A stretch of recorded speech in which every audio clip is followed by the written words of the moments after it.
Jesus is crucified. Matthew 27, 35, 44, 50, 56. Mark 15, 24, 32, 40, 41. Luke 23, 33, 49. John 19, 18, 27.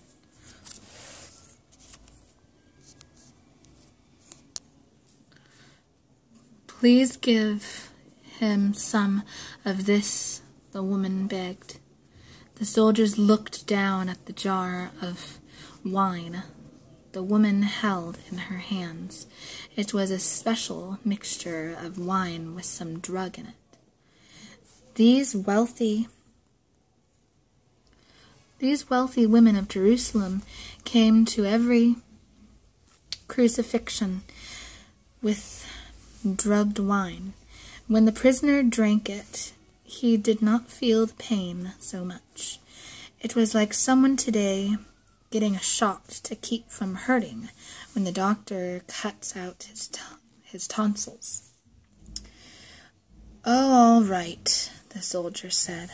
So they dipped a sponge into the drugged wine and held it up to Jesus.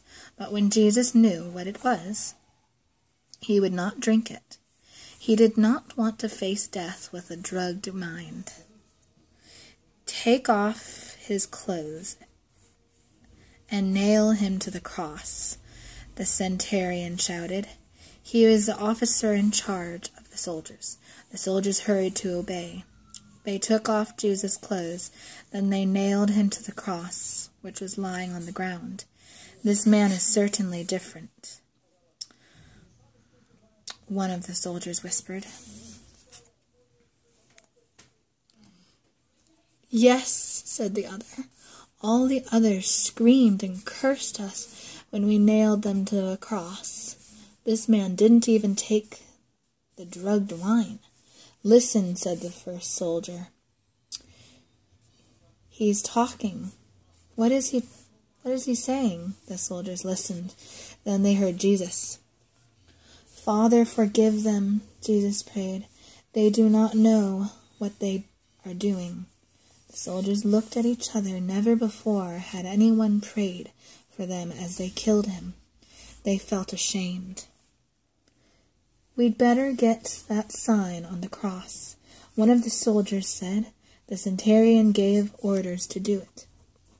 "Jesus of Nazareth, King of the Jews," the other soldier read as he picked up the sign. "He certainly dies like a king." And this is Jesus dying. This is Jesus being crucified on the cross, and these are two criminals that are being sacrificed on the cross as well, and these are some Roman soldiers.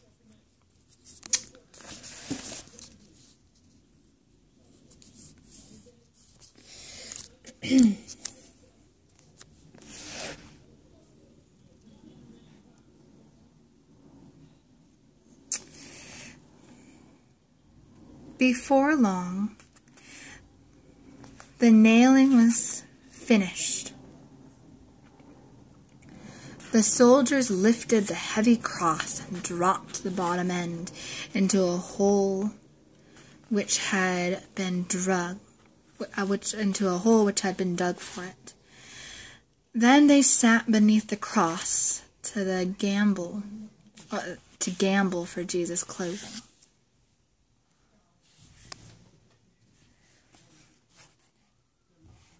Around the cross, others came to watch.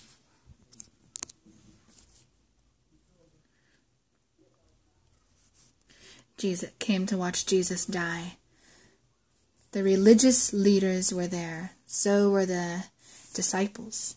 He saved others. The religious leaders mocked. But he can't save himself. If he is the King of Israel, let him come down from the cross. Then we will believe in him.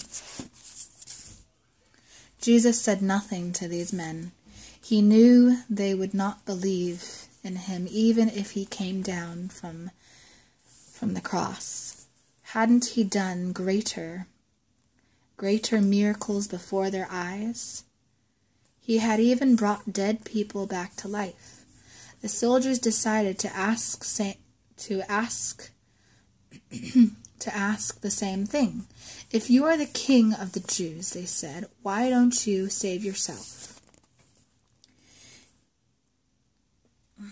Even one of the robbers hanging on a cross beside Jesus began to call to him, "If you are the Messiah, save yourself and us," he said.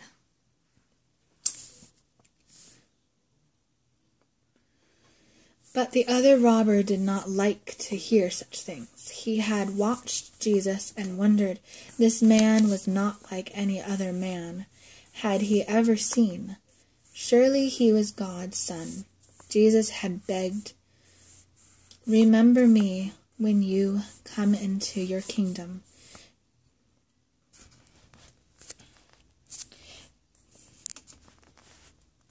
Jesus looked at the robber.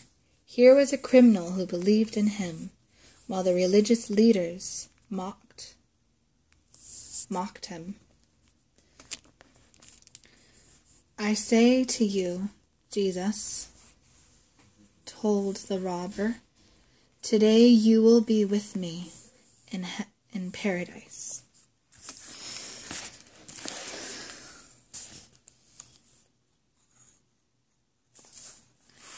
Jesus looked down at the people. There was his mother, Mary Magdalene, his Aunt Mary, and Salome, John's mother. "Dear women," Jesus said to his mother, "here is your son." Then Jesus said to John, "Here is your mother." Mary looked at John. Jesus was asking her to live with John. He was asking John to take care of her. She knew that John would take good care of her. By noon, the sky above the 3 crosses was very dark. It was a quite mysterious darkness, like some giant shade drawn between earth and heaven. The air was still and heavy, as though night were coming. Many people hurried back through the gates into Jerusalem. They were afraid to stay out in this strange darkness. At 3 o'clock that afternoon, the priests in the temple began to kill the lambs for the evening sacrifice. Many of the priests and leaders had gone back to take care of this chore. If only they had known that the Lamb of God was being killed at that very moment, a sacrifice for the sin of the whole world. Suddenly the people beneath the cross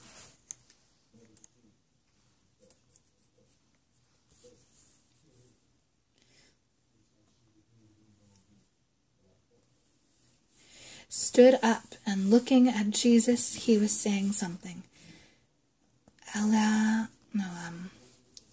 Eli, lama sabachthani.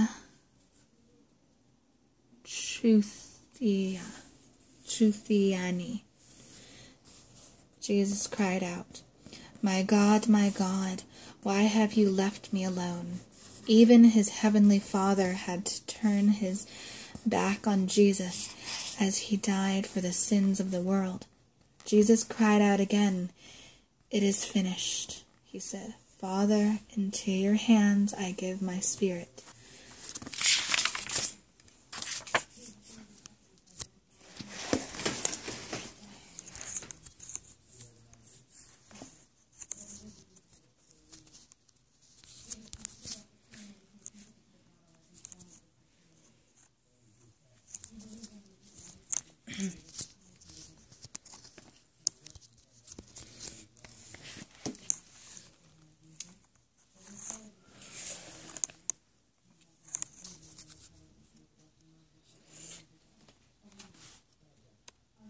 Died. At that moment, the earth began to shake. and groan. Rocks bursted in two.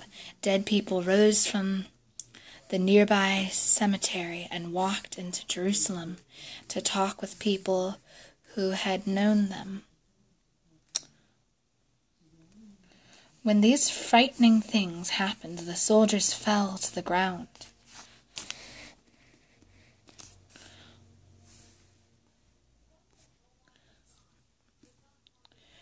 Surely God was causing these things to happen. What would he do to them? The centurion in charge looked up at the center cross. This man really was innocent, he whispered.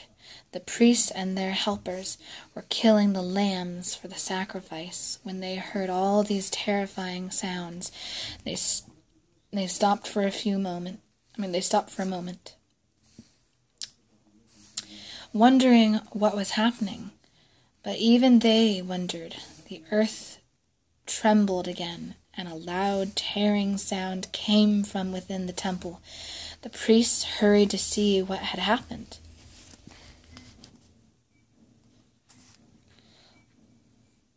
"Look," they shouted. "The centurion that hides the Holy of Holies has torn from top to bottom."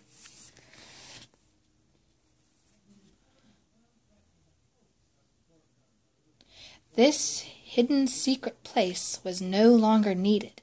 No longer did the high priest need to go there to make an offering for sin. The great high priest Jesus Christ had made that offering now, once and for all, so the darkest day on the earth became the brightest day of all. Jesus had made a new way to heaven through himself.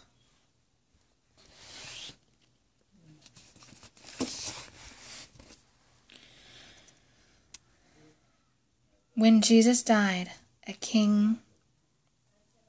man named Joseph took Jesus' body and buried him in a tomb. But the Pharisees remembered that Jesus said he would rise from the dead in 3 days. They rolled a great stone across the doorway of the tomb. Then they placed soldiers next to the tomb.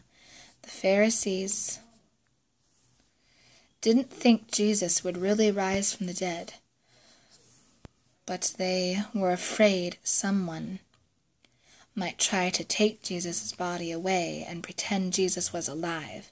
Exactly 3 days later, something wonderful happened at that little tomb that changed the world.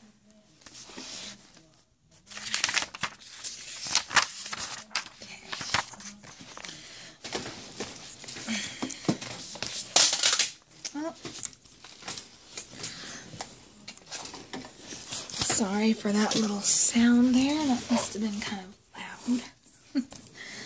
Okay. So this chapter is called Jesus Rises from the Dead.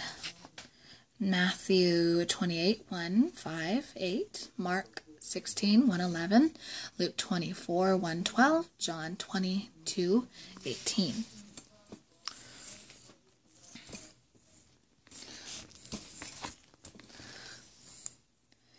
It was Sunday, the first light of early morning glowed in the sky east of Jerusalem. Mary Magdalene, Jesus' mother, and the other women from Galilee were up getting their spices ready to take to Jesus' tomb. They did not know that Nicodemus had already put 100 pounds of spices on Jesus' body. Nor did they know that the leaders had sealed Jesus' tomb and put a guard around it. The streets of the city were still dark as the women left their booths made of branches. Visitors camped in these booths during Passover and started toward Golgotha. Not Galilee, Golgotha. They hoped to get there by the time it was light enough to see. Then they could do their sad work of putting spices on Jesus' body without curious people watching. But one question troubled them.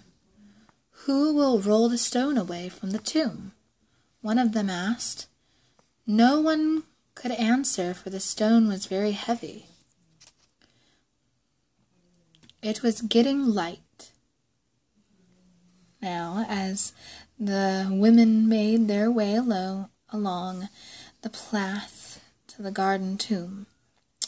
Suddenly, one of them pointed at the tomb ahead and cried out, "Look! The stone has been rolled away."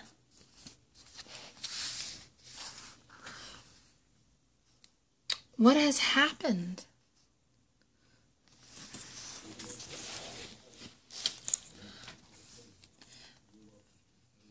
The women ran toward the tomb, but they stopped when they reached it and cried out in fear. In front of them, sitting on a rock, was a creature whose face shone like lightning. His clothes were white like snow. "An angel," the women whispered, terrified. They turned to run, but behind them the angel's voice rang out, "Don't be afraid. I know you are looking for Jesus. He is not here. He has risen from the dead, as he said he would. Come, let me show you where he lay." The women could not resist such a wonderful invitation. Quietly, they followed the angel into the tomb where Jesus' body had been so carefully placed on Friday afternoon. But there was no body now in the tomb. Instead, another angel, as dazzling as the first, sat at the right side of the place where Jesus had lay. "Don't be amazed at what you see." The second angel told the women, "Go and tell Jesus' disciples and Peter that he is going to Galilee and will get there ahead of you. You will see him there as he told you." Trembling and excited, the women hurried from the garden to find the other disciples. They must hear this wonderful news. When the women found the 11 disciples in the upper room where they had eaten the Last Supper with Jesus, they told the wonderful things they had seen and heard at the tomb. "We were there at daybreak," one of the women said breathlessly. "We saw 2 angels." Another woman finished the story. "They told us that Jesus is alive."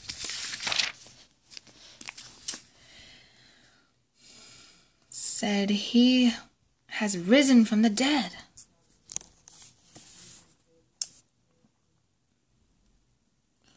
The 11 disciples looked at one another. They knew these women had suffered much since Jesus had died. Perhaps their minds were playing tricks. This drain of Jesus' death had been too much for them. Now they were imagining things. "But we saw the empty tomb," the women kept on saying. "We were there." "Yes," said another, "and an angel said we should tell Peter that Jesus would meet the disciples in Galilee." "What if this is true?" Peter said at last. "Then he should not be sitting here waiting." "It's true," John added. "Let's go now and see for ourselves." The other disciples still did not believe.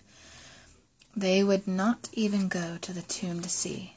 Peter and John were anxious to find out. Leaving the room with Mary Magdalene close behind, they began to run toward the garden. Mary could not hope to keep up with them, but she went as fast as she could. Peter and John ran all the way. John, who was younger, won the race to the tomb. Stopping Stooping. Stooping down, he looked inside. The linen cloths were lying inside, but Jesus was gone. When Peter finally came huffing, when Peter came huffing and puffing, he went into the tomb. It wasn't like Peter to wait outside. Peter looked in amazement. The cloth that had been wrapped around Jesus' head was lying there folded up. The two disciples were puzzled. Why would a thief stop to roll the cloth so neatly? Who would take Jesus away? Why? Slowly now they made their way back to the city, passing Mary Magdalene on her way to the tomb. They told her what they had seen, but they could not be sure that Jesus had risen.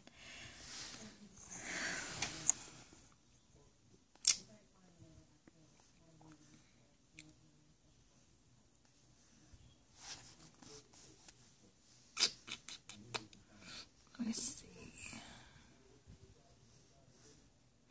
They had seen no angels. They had seen nothing but an empty tomb and the linen cloth. Surely that was not enough to make them believe that Jesus was alive. They must wait to see. Until they knew more, they would not believe he was alive.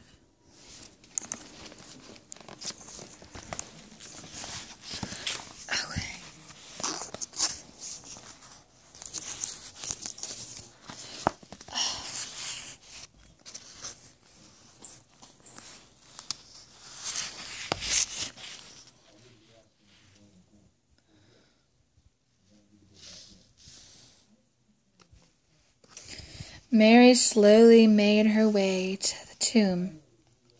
Why had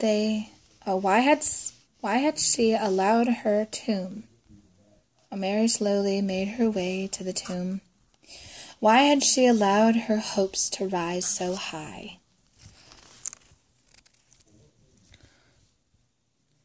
Peter and John were probably right. Someone had stolen Jesus' body.